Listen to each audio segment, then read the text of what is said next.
Hello guys, welcome back to my YouTube channel. A time called you का last part explain करने जा रही हूँ। पहले भी किया था लेकिन कोई मसला हो गया जिसकी वजह से मुझे रिमूव करना पड़ा, तो मैं सिर्फ आप लोगों के लिए रीमेक कर रही हूँ। तो अगर आप लोग ने मेरे चैनल को अभी तक सब्सक्राइब नहीं किया तो ये मेरे साथ बहुत ज़्यादा अनफेयर होगा, ठीक है। तो मैं आप लोग के लिए सिर्फ पार्ट बना रही हूँ। तो स्टार्ट करते हैं ड्रामे। स्टार्ट यहाँ से होता है कि जो उठती है स्कूल के लिए और अपने भाई को नहीं उठाती, वैसी खामोश खामोशी होना शुरू रहती है। और उसका भाई कहता है अगर तुम पहली जैसी होगी तो मुझे अच्छी नहीं होगी, प्लीज तुम वैसी वाली मंजू बन जाओ जो तुम बोलती रहती थी। फिर वो स्कूल जाती है और जैसी छुट्टी टाइम होती है वो सीहन के सामने जुन ही बनने की एक्टिंग फुल कर रही होती है और उसको कहती है हाय सीहन। लेकिन सीहन उसको कहता है मुझे मत बुलाओ क्योंकि तुम मिंजू को समझ आ गई, अमीर तरफ से देखना भी मत। फिर मिंजू इस बात से बहुत स्टार्ट होती है। वो छत पे चली जाती है स्कूल के और सामने वाली बिल्डिंग से इंग्यू उसको देख रहा होता है क्योंकि इंग्यू लिप्स रीडिंग कर सकता है। तो वो मिंजू को उस वक्त देख के लिप्स रीडिंग ही कर रहा होता है। दूसरी तरफ मिंजू एक रूम में छुपी हुई जुन ही से बातें कर रही होती है, खुदकुशी करने का सोच रही होती है। जुन ही उसको कहती है प्लीज खुदकुशी मत करना, आज 13 अक्टूबर है और मैंने तुम्हारी फीलिंग्स जाने बगैर तुम्हें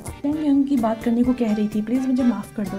मिंजू कहती है तुम माफी क्यों मांग रही हो, तुम्हारी वजह से ही तो मुझे इतने बेस्ट मोमेंट्स मिले अब गुजारने के, क्योंकि जो मैं मिंजू थी तो मैंने इससे मोमेंट्स कभी नहीं गुजारे, लेकिन तुम जैसी आई तो मेरी जिंदगी में रौनक आ गई। लेकिन अब मैं वापस मिंजू अपनी जिंदगी में वापस आ गई हूँ तो सब कुछ पहले जैसा नहीं रहा।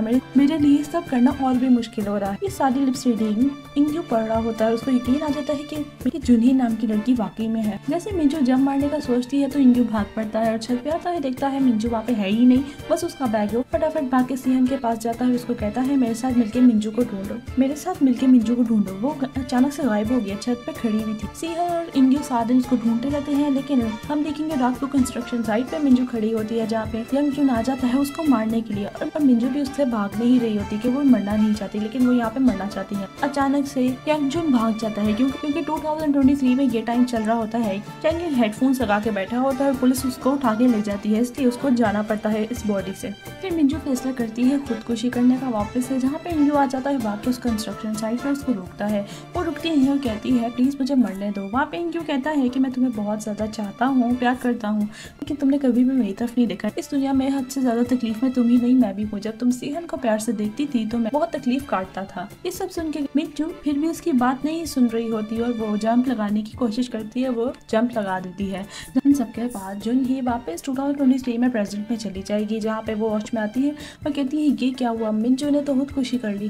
वो वापस अपने हेडफोन्स लगाती है, ट्राई करती है और वो लकीली मिंजू की बॉडी में वापस आ जाती है 1998 में, जहाँ पे मिंजू जंप लगाने वाली होती है, अभी लगाई नहीं होती है।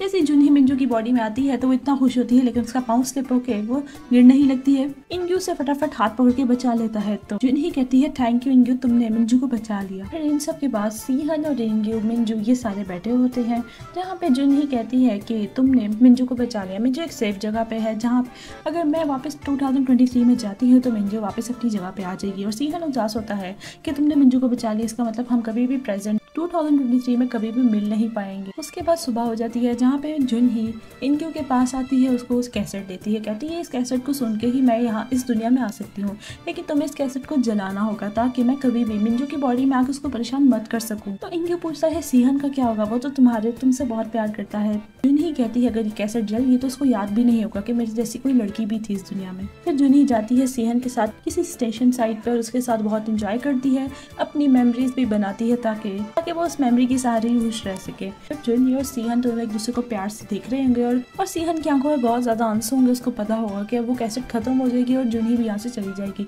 तो दूसरी तरफ साथ ही इंग्यू वो कैसेट चला देगा, जिसकी और दूसरी तरफ इफेक्ट ये होगा कि जुन ही और सीहन दोनों ही उनका वजूद खत्म हो रहा होगा। आप स्क्रीन पे देख सकते हैं इस पिक्चर को। जैसे इनका वजूद खत्म होगा तो जुन ही वापस 2023 में आके एक सिंपल लड़की बन जाएगी, जहाँ पे सारी सीहन की यादें मिट चुकी होंगी और मिंजू भी अपनी लाइफ में वापस आ जाती है। मिंजू की लाइफ का स्टार्ट वहीं से होगा जहाँ पे जुन ही फर्स्ट टाइम उसकी बॉडी में आई थी जब उसका एक्सीडेंट हुआ था, लेकिन वहाँ पे जुन ही नहीं मिंजू ही होती है। और इंग्यू को कहती है हुआ क्या था। इंग्यू उसको बताता है कि तुम्हारा एक्सीडेंट हुआ था। इसके बाद मिंजू और इंग्यू दोनों स्कूल में बैठे होते हैं, जहाँ पे मिंजू उसको बताती है कि एक्सीडेंट से पहले मैं बहुत अकेली थी, लेकिन एक्सीडेंट के बाद मैं अपने एक ग्रुप से मिली जिसने मुझे आके बताया कि मैं इसलिए इतनी अकेली थी क्योंकि मैंने इस दुनिया से कुछ ज्यादा ही उम्मीदें लगा ली थी। जब मैंने अपने आप को अकेला पाया तो मैं बहुत रोई और अब मुझे साफ साफ दिख रहा है कि अब मेरे साथ कौन खड़ा है। तो इंग्यू उसको प्यार से देख के कहता है बताओ तुम्हारे साथ कौन खड़ा है, क्या तुम देख सकती हो। मिंजू उसे प्यार से देख के कहती है हाँ अब मैं देख सकती हूँ मेरे साथ कौन खड़ा है। उसके बाद ये 1998 का टाइम गुजर जाता है और वापस 2023 आ जाता है, जहाँ पे हम लोग देखेंगे